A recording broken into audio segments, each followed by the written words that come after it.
दोस्तों नमस्कार, ये है मार्गदर्शन फॉर सिविल सर्विसेज। मैं अनुराग चौधरी। दोस्तों, सामान्य अध्ययन वस्तुनिष्ठ प्रश्न संग्रह श्रृंखला के अंतर्गत आज की वीडियो में हम सॉल्व करेंगे एनसीईआरटी आधारित भारतीय संविधान एवं राज्य व्यवस्था के महत्वपूर्ण प्रश्नों का भाग 5, जिसके अंतर्गत आज की वीडियो में हम राष्ट्रपति एवं उपराष्ट्रपति से संबंधित महत्वपूर्ण प्रश्नों को सॉल्व करेंगे। दोस्तों, ये वीडियो विभिन्न प्रतियोगी परीक्षाओं के सामान्य अध्ययन के राज्य व्यवस्था खंड के साथ साथ अध्यापक भर्ती परीक्षाओं जैसे LT grade, TGT, PGT, GIC प्रवक्ता परीक्षा, गवर्नमेंट डिग्री कॉलेज, उच्चतर शिक्षा असिस्टेंट प्रोफेसर और नेट जेआरएफ राजनीति विज्ञान के लिए बहुत ही उपयोगी तथा महत्वपूर्ण है। आप इन प्रश्नों को तैयार कर लीजिएगा। तो आइए शुरू करते हैं आज का वीडियो। ऑब्जेक्टिव टाइप भारतीय राज्य व्यवस्था के महत्वपूर्ण प्रश्न, जिसमें राष्ट्रपति एवं उपराष्ट्रपति से संबंधित महत्वपूर्ण प्रश्नों को हम आइए सॉल्व करते हैं। दोस्तों, आज की वीडियो का जो पहला प्रश्न है बहुत ही महत्वपूर्ण है और बार बार परीक्षाओं में पूछा भी जाता है। प्रश्न है कि राष्ट्रपति के निर्वाचक मंडल के सदस्य होते हैं। देखिए, संसद के दोनों सदनों के निर्वाचित सदस्य, राज्य विधानमंडल के दोनों सदनों के निर्वाचित सदस्य, सभी राज्यों की विधानसभाओं के निर्वाचित सदस्य और दिल्ली और पुडुचेरी के विधानसभाओं के निर्वाचित सदस्य। इसमें आपको बताना है कि राष्ट्रपति के निर्वाचक मंडल के सदस्य कौन से होते हैं। दोस्तों, राष्ट्रपति का निर्वाचन आनुपातिक प्रतिनिधित्व पद्धति के अनुसार एकल संक्रमणीय मत के अनुसार होता है और आप जानते हैं कि राष्ट्रपति का जो निर्वाचन के लिए निर्वाचक मंडल होता है उसमें संसद के दोनों सदनों के निर्वाचित सदस्य, सभी राज्यों की विधानसभाओं के निर्वाचित सदस्य और दिल्ली और पुडुचेरी के विधानसभाओं के निर्वाचित सदस्य शामिल होते हैं। तो आपका 1, 3 और 4 ऑप्शन डी सही उत्तर है। देखिए, संविधान के अनुच्छेद 54 के अनुसार राष्ट्रपति का निर्वाचन ऐसे निर्वाचक मंडल द्वारा होता है जिसमें संसद के दोनों सदनों के निर्वाचित सदस्य शामिल होते हैं। इसमें मनोनीत सदस्य शामिल नहीं होते हैं। इसके अलावा राज्यों की विधानसभाओं के निर्वाचित सदस्य और 70वें संविधान संशोधन अधिनियम 1992 के द्वारा दिल्ली और पुडुचेरी विधानसभाओं के निर्वाचित सदस्य राष्ट्रपति के निर्वाचन के लिए बनने वाले निर्वाचक मंडल में शामिल होते हैं। अगला प्रश्न है दोस्तों, भारतीय राष्ट्रपति के विषय में निम्नलिखित कथनों पर विचार कीजिए। पहला है कि वह भारत का नागरिक हो, वह 35 वर्ष की आयु पूरी कर चुका हो, वह संसद का सदस्य निर्वाचित होने की योग्यता रखता हो। तो सही उत्तर हो जाएगा दोस्तों, भारत के राष्ट्रपति के विषय में वह भारत का नागरिक हो और 35 वर्ष की आयु पूरी कर चुका हो। 1 और 2 आपके सही हैं, ऑप्शन सी सही है। और वह संसद का सदस्य निर्वाचित होने की योग्यता रखता हो, ये नहीं वो लोकसभा का सदस्य निर्वाचित होने की योग्यता रखता हो। यहाँ पर आप देख सकते हैं दोस्तों, संविधान के अनुच्छेद 58 के अनुसार कोई व्यक्ति राष्ट्रपति तभी निर्वाचित होगा जब वह भारत का नागरिक हो, 35 वर्ष की आयु पूरी कर चुका हो और लोकसभा का सदस्य निर्वाचित होने की योग्यता रखता हो। अगला प्रश्न है दोस्तों, भारत का राष्ट्रपति अपना त्यागपत्र किसे संबोधित करके देता है? लोकसभा अध्यक्ष को, उपराष्ट्रपति को, प्रधानमंत्री को या भारत के मुख्य न्यायाधीश को? सही उत्तर है ऑप्शन बी, उपराष्ट्रपति को यानी वाइस प्रेसिडेंट को।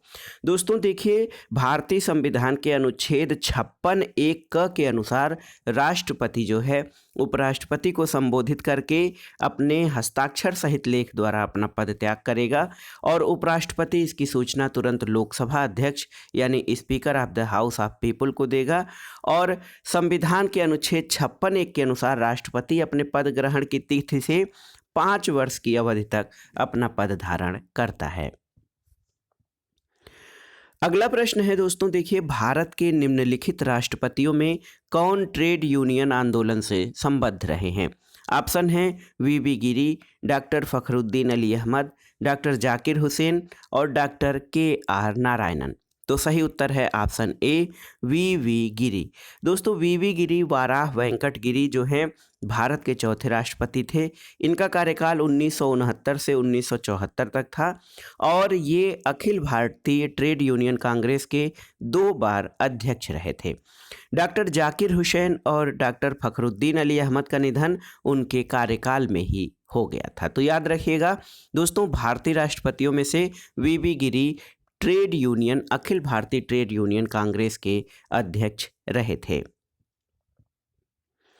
अगला प्रश्न है दोस्तों, भारत सरकार का संवैधानिक अध्यक्ष कौन होता है? राष्ट्रपति, प्रधानमंत्री, भारत का मुख्य न्यायाधीश या महान्यायवादी? तो सही उत्तर है ऑप्शन ए। दोस्तों, भारत सरकार का संवैधानिक अध्यक्ष राष्ट्रपति होता है। संविधान के अनुच्छेद 53(1) के अनुसार संघ की कार्यपालिका शक्ति जो एग्जीक्यूटिव पावर है वो राष्ट्रपति में निहित होती है और इसका प्रयोग संविधान के अनुसार स्वयं या अपने अधीनस्थ अधिकारियों के माध्यम से करता है। अनुच्छेद 53(2) के अनुसार राष्ट्रपति संघ के सशस्त्र बलों का सर्वोच्च कमांडर भी होता है। तो याद रखिएगा दोस्तों, भारत सरकार का संवैधानिक अध्यक्ष राष्ट्रपति होता है। अगला प्रश्न है दोस्तों, भारत के राष्ट्रपति या उपराष्ट्रपति के निर्वाचन के संबंध में विवादों का समाधान कौन कर सकता है? ऑप्शन है भारत का महाधिवक्ता, संसद, सर्वोच्च न्यायालय या इनमें से कोई नहीं। तो सही उत्तर क्या हो जाएगा दोस्तों? सही उत्तर हो जाएगा कि भारत के राष्ट्रपति या उपराष्ट्रपति के निर्वाचन से संबंधित विवादों का समाधान सर्वोच्च न्यायालय करता है। ऑप्शन सी आपका सही उत्तर है। संविधान के अनुच्छेद 71(1) के अंतर्गत राष्ट्रपति या उपराष्ट्रपति के निर्वाचन से संबंधित कोई भी शंका या विवाद होता है तो उसका समाधान भारत का उच्चतम न्यायालय करेगा और उसका निर्णय ही अंतिम होगा। इसमें कभी कभी ऑप्शन दे देता है भारत का निर्वाचन आयोग यानी इलेक्शन कमीशन ऑफ इंडिया, तो वो उत्तर सही नहीं है। राष्ट्रपति एवं उपराष्ट्रपति से संबंधित निर्वाचन संबंधी कोई भी विवाद या शंका या समाधान करना हो तो उसमें उच्चतम न्यायालय जो है वो उसका निर्णय अंतिम होता है।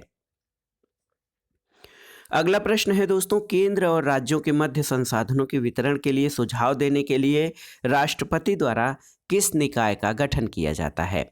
ऑप्शन है आपके वित्त आयोग, नीति आयोग, कराधान जांच आयोग या राज्य वित्त आयोग। तो सही उत्तर है ऑप्शन ए, वित्त आयोग। दोस्तों, संविधान के अनुच्छेद 280 के अंतर्गत प्रत्येक 5 वर्ष की समाप्ति या उससे पहले राष्ट्रपति एक वित्त आयोग का गठन करते हैं जिसमें एक अध्यक्ष और 4 अन्य सदस्य होते हैं। आयोग का कार्य क्या होता है? आयोग का कार्य ये होता है कि संघ और राज्यों के मध्य करों के शुद्ध आगमों का वितरण भारत की संचित निधि से राज्यों को सहायता अनुदान किस आधार पर दिया जाए, इसके संबंध में वो सुझाव देता है और राष्ट्रपति आयोग की सिफारिशों को संसद के समक्ष रखवाते हैं। और दोस्तों, 27 नवंबर 2017 को NK सिंह की अध्यक्षता में 15वें वित्त आयोग का गठन किया गया है। अगला प्रश्न है दोस्तों, भारत के उपराष्ट्रपति का चुनाव किया जाता है। देखिए, संसद के सदस्यों द्वारा, राज्यसभा के सदस्यों द्वारा, संसद के निर्वाचित सदस्यों द्वारा और संसद और विधानमंडलों के सदस्यों द्वारा। तो देखिए, राष्ट्रपति और उपराष्ट्रपति के निर्वाचन में थोड़ी सी भिन्नता है। राष्ट्रपति के निर्वाचन में कौन कौन लोग निर्वाचक मंडल में शामिल होते हैं, तो एक एक शब्द पर ध्यान दीजिएगा।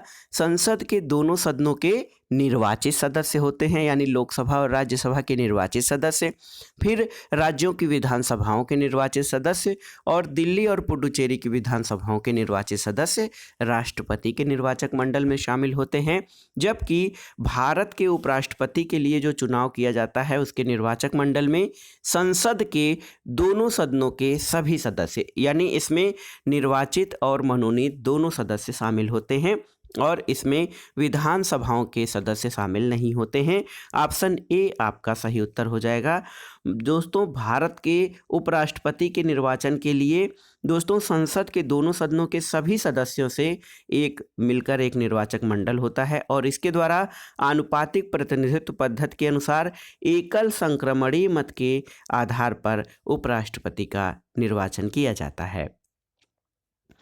अगला प्रश्न है दोस्तों, उपराष्ट्रपति पदेन अध्यक्ष होता है किसका? तो आप जानते हैं उपराष्ट्रपति राज्यसभा का पदेन अध्यक्ष होता है और अनुच्छेद 89(1) के अनुसार भारत का उपराष्ट्रपति राज्यसभा का पदेन सभापति यानी एक्स ऑफिसियो चेयरमैन होता है और भारत में उपराष्ट्रपति के पद संबंधी प्रावधान अमेरिका के संविधान से लिए गए हैं।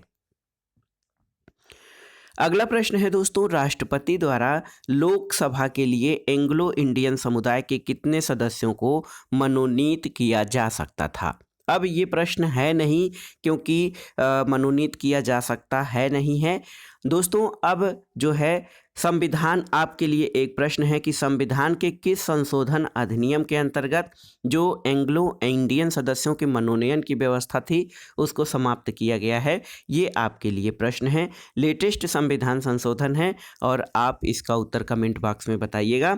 तो अब दोस्तों एंग्लो इंडियन सदस्यों के मनोनयन का जो है प्रावधान वो संविधान से समाप्त कर दिया गया है, लेकिन पहले जो है संविधान के अनुच्छेद 331 के अंतर्गत राष्ट्रपति की राय में लोकसभा में यदि एंग्लो इंडियन समुदाय का प्रतिनिधित्व नहीं है तो राष्ट्रपति लोकसभा के उस दो सदस्यों को मनोनीत कर सकता था, लेकिन अब एंग्लो इंडियन सदस्यों के मनोनयन की व्यवस्था समाप्त हो गई है।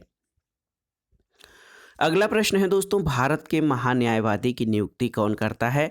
ऑप्शन है भारत का मुख्यमंत्री, भारत का राष्ट्रपति, संघ का विधि मंत्री या भारत का प्रधानमंत्री। तो सही उत्तर ऑप्शन बी हो जाएगा। भारत के महान्यायवादी की नियुक्ति भारत का राष्ट्रपति करता है। दोस्तों संविधान के अनुच्छेद 76 के अनुसार राष्ट्रपति उच्चतम न्यायालय के न्यायाधीश नियुक्त होने की योग्यता रखने वाले किसी व्यक्ति को भारत का महान्यायवादी यानी अटॉर्नी जनरल नियुक्त करते हैं, और महान्यायवादी को भारत के राज्य क्षेत्र के सभी न्यायालयों में सुनवाई का अधिकार होगा, और ये भारत सरकार का प्रथम विधि अधिकारी यानी फर्स्ट लॉ ऑफिसर होता है, और इसके वेतन और भत्तों आदि का निर्धारण राष्ट्रपति द्वारा किया जाता है। तो दोस्तों अटॉर्नी जनरल ऑफ इंडिया यानी भारत के महान्यायवादी की नियुक्ति राष्ट्रपति के द्वारा की जाती है। अगला प्रश्न है दोस्तों, भारत के राष्ट्रपति पर महाभियोग चलाया जा सकता है किसके द्वारा। विशेष रूप से गठित अधिकरण के द्वारा, उच्चतम न्यायालय द्वारा, केंद्रीय मंत्रिमंडल द्वारा या संसद द्वारा। तो सही उत्तर है ऑप्शन डी, भारत के राष्ट्रपति पर महाभियोग संसद द्वारा चलाया जा सकता है।